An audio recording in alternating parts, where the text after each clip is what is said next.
Maliban sa kasong pandarabong o plunder, naharap na rin sa kasong katiwalian o graft sina Senador Juan Ponce Enrile, Jinggoy Estrada at Bong Revilla. Damay rin si Janet Lim Napoles at iba pang mga nasasangkot sa pork barrel scam. Nakatutok si Bernadette Reyes. Makakapal na bungkos ng papeles ang tinanggap ng Sandigan Bayan kanina mula sa Office of the Ombudsman.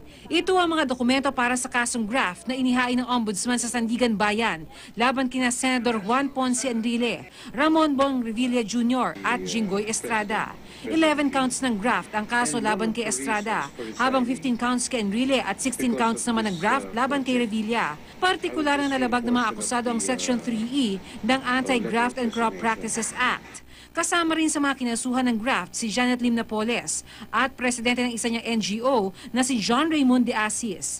Dawit din ng dating Chief of Staff ni Revilla na si Attorney Richard Cambe at sina DBM Undersecretary Mario Relampagos at dating Technology Resource Center Director General Dennis Cunanan. Kasunod ng pagsasampa ng mga kaso, iraraffle ito kung anong division ng Sandigan Bayan ang hahawak.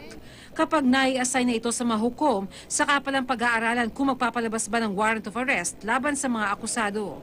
Patuloy na sinisikap ng GMA News na makuna ng pahayag ang iba pang mga sinampahan. Si Revilla dati nang sinabi na tanggap niya ang hindi patas umanong pagtrato ng ombudsman sa kanya. Si Enrile naman sinabi na rin na handa siya at kanyang mga abogado sa magiging depensa nila sa korte.